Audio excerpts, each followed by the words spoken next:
New intro. So much love and appreciation to those of you who have been with me for the 2 year period plus that I've been doing this.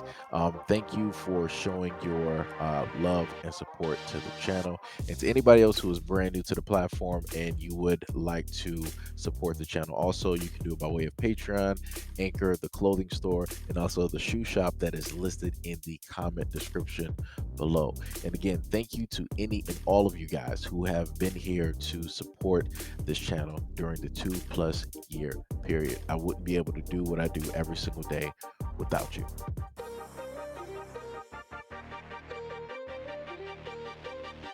All right, so just to catch people up on this just a little bit, DC Comics Superman is 17-year-old John Kent, who was the son of Clark Kent, and he's come out as bisexual in a November 9th issue of Superman, Son of Kal-El. John has taken up the mantle of Superman on Earth while his father's off-world in Action Comics series. Like his father, John Kent has fallen for a reporter. Only his colleague is his male friend, Jay Nakamura. And Dean Cain, who was Superman back in 1993 of the hit Superman series, Superman, Lois, and Clark, The New Adventures of Superman, had this to state about the son of Kal-El coming out as bisexual. Stated, one of the Robins just came out as bi. Who's really shocked about that one? The new Captain America is gay. My daughter in the CW series Supergirl, where I played the father, was gay. So I don't think it's bold or brave or some crazy new direction. If this had been done 20-something odd years ago, perhaps that would be brave or bold. Brave would be having him fight for the rights of gay people in Iran, where they would throw you off of a building for the offense of being gay. He also continued, they're talking about having him fight climate change and the deportation of refugees, and he's dating a hacktivist, whatever a hacktivist is. Why don't they have him fight the injustices that created the refugees whose deportation he's protesting? That would be brave. I'd read that. Or fighting for the rights of women to attend schools and having the ability to work and live, and boys not being harmed by men under the new warm and fuzzy Taliban. That would be brave. There's real evil in this world today, real corruption and government overreach, plenty of things to fight against, human trafficking, real and actual slavery going on. It'll be great to tackle those issues. DC comic book writer Tom Taylor stated, I've always said everyone needs a hero and everyone deserves to see themselves in their heroes. And I'm very grateful DC and Warner Brothers share the idea. Superman's symbol has always stood for hope, for truth and justice. Today, that symbol represents something more. Today, more people can see themselves in the most powerful superhero in comics. The idea of replacing Clark Kent with another straight white savior felt like a missed opportunity. A new Superman had to have new fights, real world problems that he could stand up to as one of the most powerful people in the world. Also stated that, quote, I promise he will punch a robot, that's a guarantee. Taylor, who is Australian, also said that the new Superman will come up against Lex Luthor, and nothing that being bisexual is just something extra that his very important symbol can now represent. He also said that he's received so many messages from all over the world, so many different languages of people saying that they saw the news and burst out in tears, people saying that they never thought that they would see themselves in Superman. He also noted that it's wonderful that many people are responding positively, but noted that here in the United States, some have not reacted positively, pointing at one Arizona Republican state senator who was clearly furious. I don't normally do this, but I'm going to agree with Dean Cain in the fact that what he said was correct. This is nothing new. This is nothing brave. This is nothing bold. If this was done back during, let's say, like the early 2000s, if this was done during a period of time during the 90s, yeah, this would have been seen as brave and bold and something brand new. Yeah, but right now, no. And then on top of that, the fact that they decided to do this on National Coming Out Day, which I didn't even know was an actual day, you know, they decided to put it out then. They didn't put it out at any other time. So obviously it wasn't really that important. Like I said before, whenever they do these comic books and these storylines, they do these things in a sense like months, you know, before. So they know what plans, they do storyboards. They sit up there and talk to a lot of the writers, the artists, and creative heads about the issues and in the series and how long they want it to go on for, or when they're going to stop it, and what's going to happen, what villains, and who are the protagonists and antagonists and anti-hero. Like, they talk about all of this stuff. They do this all the time. So nobody's going to make it seem like this is something that just like came up out of the blue. It's not. Case in point, you can see Tom clearly wearing a multicolored Superman S. Multicolored, like I said. So there should be no shock directly in that. The person who's basically writing the story of it is somebody who is also from the community as well. So, like I said, I don't know what to really tell anybody. But Dean Cain was 100% correct. Why not have him fight real world issues? He stated that, yeah, in a lot of countries, you got areas in Africa where slavery is actually happening, where people are being bought and sold. You have other areas in quote unquote the Middle East, right, where you have, girls that are still having issues going to school, being safe within their own communities and their homes, and a variety of other things basically happening to children. Why not cover those issues? There's tons of serious real world issues that Superman literally has the power to fix and or make better or to eradicate, but that's not what they wanted to do. What they wanted to do is they wanted to use a character that has been, pretty much for all intents and purposes fleshed out, right? Stories among stories for decades. I think I want to say going back as far as Action Comics, back in like the 40s, I want to say. Maybe even possibly before then, if you want to think about radio before television. And, he had tons of heroic stories. None of them had to do with him or anybody that he was associated with or that was from the planet Krypton, being of a different sexuality.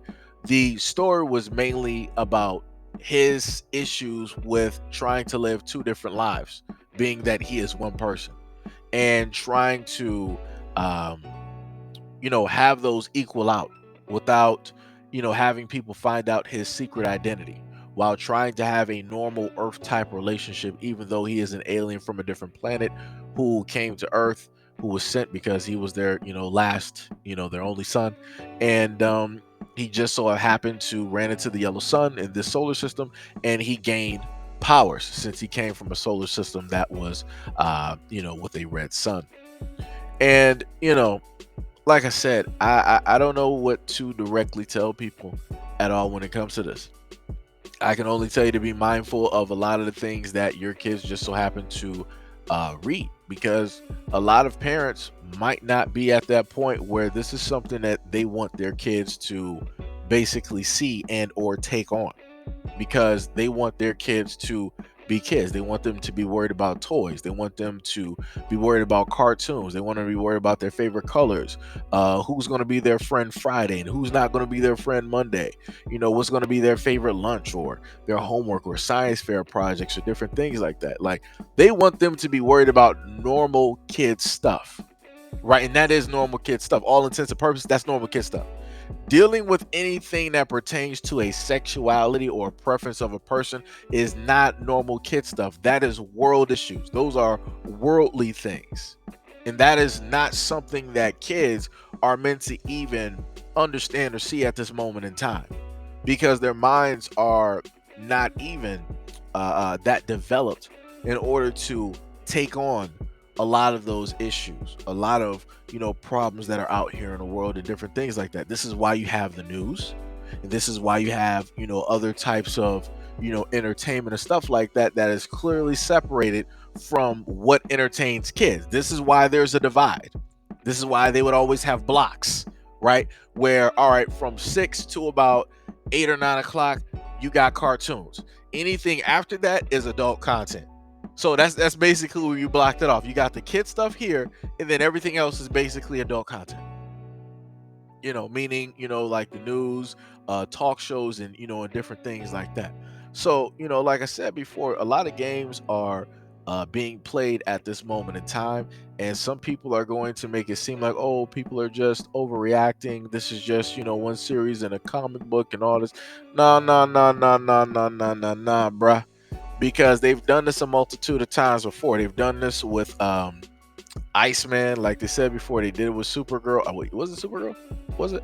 They did it with somebody else from the CW TV show. They did it with Alan Scott, who was the Green Lantern for the Justice Society of America. They've done it for a variety of characters. They even did it for the brand new 007, which is Q. Everybody knows Q as, pretty much for all intents and purposes, he was just a guy. He was a smart guy, behind 007's gadgets. To my understanding, at least from what I can remember, it was never deemed as Q was from another sexuality. Q was basically your standard issue guy, right? For all intents and purposes, standard issue guy. He tinkered with a lot of stuff. He made a lot of stuff. He worked with 007. That was like his Alfred, right? But now in a brand new 007, magically they decided to make Q from a whole different sexuality. And I'm like, when did that happen? Like, who decided to put that directly in there? But like I said before, people got to pay attention to a lot of things. If people don't understand or believe what specifically it is that I'm saying, let me take you back to Star Trek, to something that I covered a while ago. So this is what George Takei had to state about the nod that was given to him in the most up-to-date Star Trek film. The 79-year-old actor, who is an outspoken LGBT rights activist, stated that he thinks Sulu being in a same-sex relationship goes against what Star Trek's creator Gene Roddenberry intended. Quote, "I'm delighted that there's a gay character. Unfortunately, it's a twisting of Gene's creation, to which he put in so much thought. I think it's really unfortunate." Takei said that Cho, who plays Sulu, called him a year ago to tell him that the character would not only be gay but also be raising a daughter in Star Trek Beyond, which hits theaters July 22nd. During the call, Takei had asked Cho to persuade screenwriter Simon Pegg and director Justin Lin to create an entirely new character who would identify as gay instead. Quote, "I told him, be imaginative and create a character who has a history of being gay rather than Sulu, who had been straight all this time." Let me repeat that one more time. George Takei stated, "I told him, be imaginative and create a character who has a history of being gay." An original character now. Rather than Sulu, who has been straight all this time, suddenly being revealed as being closeted. Takei later stated that the call from Lin wasn't enough to sway Takei's opinion. Although Takei said in the conversation with Lin left him feeling like a new gay character would in fact be created, he received an email from Cho confirming that that wasn't going to be the case a month ago. While news of Sulu's sexuality is certainly drumming up buzz for Star Trek Beyond, Takei said he remains disappointed. Quote, "I really tried to work with these people when, at long last, the issue of gay equality was going to be addressed." So, like I said, that's just further proof right there. George Takei himself, who has always been a gay man, stated that he was not happy with the fact that they decided to make his character, which is historically in Star Trek always been portrayed and played as a straight man by him, who is a gay man, has always been played as a straight character. He did not like the fact that they wanted to introduce this and change an iconic character into whatever it is that they wanted to do. He was not enthusiastic that this was a type of nod or an homage, to him. He disagreed with it. And he actually tried to speak to the people who had creative control and told them, like, yo, I don't mind that you want to put a gay character in there. What I would like for you to actually do is don't do it with this iconic character. Do this with a brand new character. Flesh them out. Give them a storyline. Give them history. Give them that type of spotlight. Don't do this to a character that was never created to be this. And they decided to forego that and do whatever it is that they wanted to do. Nobody's going to tell me that there isn't a variety of things being delivered out here. Nobody's going to tell me that. George Takei himself basically stated that, yo, just switch it. I get what you're doing, but just switch it. This is not what I want. and they didn't listen to him, and he's the reason that the character even exists, including along with, of course, the creator Gene, Roddenberry. But like I said before, this is what time people are on. This is what time people are on. But when you decide to try to uh, point this out to people and inform people about this, then they want to try to state that, you know, misinformation, or you're trying to, push some type of hatred and different. And that's not the case. People are clearly stating from both sides of the spectrum. People are clearly saying, like, yo, what are you doing here? Why are you doing this? Why not, give this whole status, right, to a whole brand new character and flesh them out? Let them, be, a story. Give them their own enemies and different, like, do that whole thing. People would have no issue with that. But like I said before, the reasons why they don't do that in comic books is because they know those stories are not going to pick up. They know those stories are not going to sell, and they know people are not going to pay attention to it. Let's just be all real and honest. Let's be real and honest.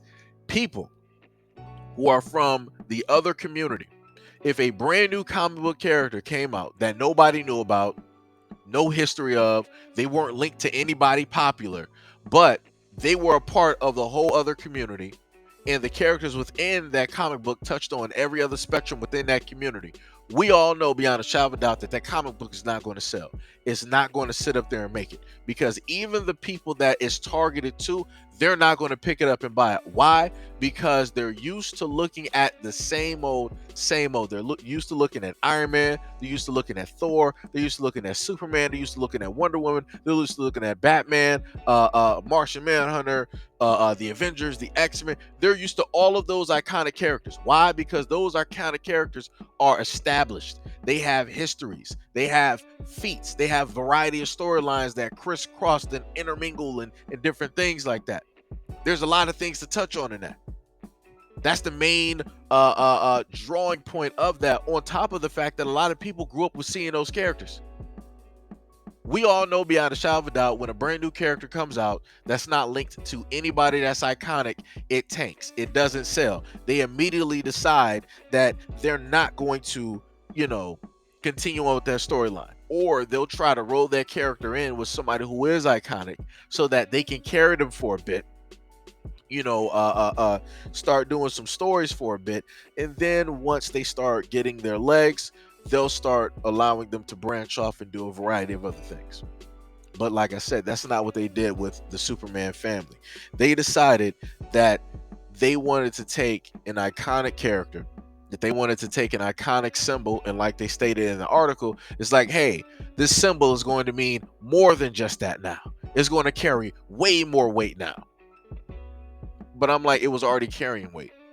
There's a variety of storylines of which Superman has had to redeem himself from a multitude of different, other Earths, and and a variety of other things like that. There's a variety of feats, that he's had to do. There's a lot of heartache and agony that he's had to face. Case in point, Kingdom Come, when a weapon went off in the Daily Planet, and it took the lives of a lot of people there, and also on the outside of the Daily Planet. Or better yet, you can look at Injustice, where the same exact thing roughly happened, but to a larger magnitude, right? And Superman had to bear with the fact that not only was he not able to save the people that he worked with and that he loved, but his city he was not able to save. And then on top of that, his wife and his unborn child, he wasn't able to save them either.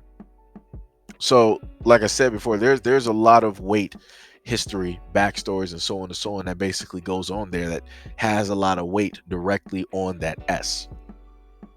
And as which was stated before by Dean Cain, if you really wanted to, have this as brave and bold, then you would have him actually fight real world issues that are actually going on at this moment in time.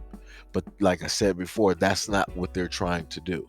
They just want to push this directly out there just to jump on the bandwagon and to get a lot of other readers directly attached to the Superman character so that they can get more money. That's all it is at the end of the day. That's it. That's all I'm saying. It's a cash grab.